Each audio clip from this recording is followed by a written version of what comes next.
لا الہ الا اللہ پڑھ لا الہ الا اللہ۔ کہتے ہیں جی کہ طواف کیا، صفا مروہ نہیں دوڑا، سر مڑا دیا، ایک بکری دم ادا کرو اور صفا بھی دوڑو۔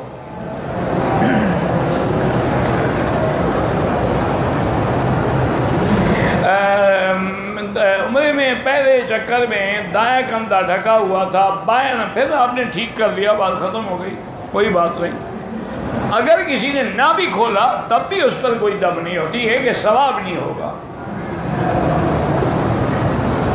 اگر کسی عورت نے احرام کی حالت میں کعبہ شریف پہ ہاتھ لگایا کوئی دم نہیں۔ جی آپ ممبر پہ کرسی انشاءاللہ ابھی جب بات شروع ہوگا نا حجاج کے لیے، ابھی سبق ہوتا ہے میرے بھائی کہ نیچے سب کتابیں لے کے تفسیر قرآن لے کے بیٹھے ہوئے ہیں، ویسے جائز ہے اوپر بیٹھنا، لیکن بس میری عادت ہے میں نہیں اونچا ہونا چاہتا جب اللہ کا قرآن نیچے ہو۔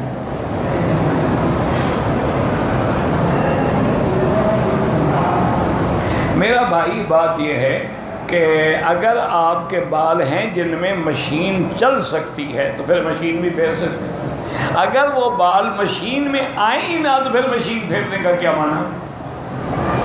کسر کا معنی یہی ہے۔ ہاں بال آپ کے بڑے ہیں تو چوتھا حصہ بالوں کا کٹوا لیں، سارے سر کا، یہ نہیں کہ ٹک ادھر لگا ہو یہ دم پڑ جاتی ہے۔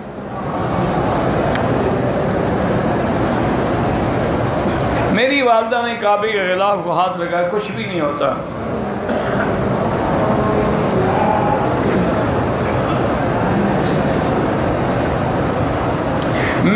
میں گھر میں نہانے، میری بیوی نے احرام کی چادر میں خوشبو لگا دی، میں نے نیت بعد میں جہاد پہ کی، لیکن اگر اس چادر میں خوشبو لگی رہی تو دم پڑ گئی۔ بدن پہ خوشبو لگانا احرام سے پہلے سنت ہے، چادر پہ لگانا تو ناجائز ہے۔ ہمارے ملک میں بھیک مانگنے والے بہت ہیں، اگر وہ پیشہ ور ہیں تو ان کو خیرات نہ دیا کریں۔